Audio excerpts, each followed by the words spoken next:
काठमाडौँमा यस्तो बिजोग हुन्छ भनेर चाहिँ मैले कहिले पनि सोचेको थिइनँ। अनि के बिजोग भयो त्यो चाहिँ भिडियो हेर्नु होला, आफै थाहा पाउनुहुन्छ। लास्टमा मेरो चाहिँ ग्यास सकेको थियो अनि ग्यास सकेको चाहिँ 2 दिन भएको थियो अनि मैले चाहिँ खाना 2 दिनदेखि खाएको थिइनँ, भन्दा पनि बाहिर खाएको थिएँ, यहाँ चाहिँ मैले पकाएको थिइनँ।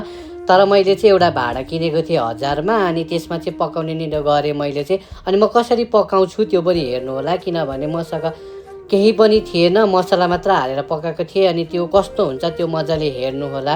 मैले चाहिँ मेरो कपडाहरू मिलाएँ अनि छरपस्ट थियो सिरकहरू पनि, त्यसलाई चाहिँ मजाले मिलाइदिएँ अनि मेरो कोठाहरू पनि मजाले बढालिदिएँ। अनि मेरो पढ्ने टेबल चाहिँ जहिले पनि म तल राखेको हुन्छु, यता र उता म चाहिँ चारैतिर बसेर चाहिँ पढ्ने गर्छु, त्यही भएर म आज खाटमा पढ्ने निर गरेँ। अनि मैले चाहिँ पकाउनुतर्फ लागेँ अनि मैले गेडागुडीहरू चाहिँ मजाले हालिदिएँ। अनि त्यसमा मैले फेरि प्याज हालेँ अनि टमाटर पनि हालिदिएँ अनि मसला, मिट मसला र त्यो धुरे मसला चाहिँ हालेँ अनि मजाले तेल पनि हालिदिएँ। अनि एकछिन मजाले चलाएर चाहिँ मैले मजाले पकाएँ अनि पाकेको बेला चाहिँ यो एकदम दामी भएको थियो, हेर्नु सक्नुहुन्छ, यस्तो भएको थियो यो चाहिँ। अनि मैले एउटा थालमा चाहिँ भात पस्किएँ अनि भात पस्केर तरकारी पनि त्यसमा हालिदिएँ अघि मैले पकाएको।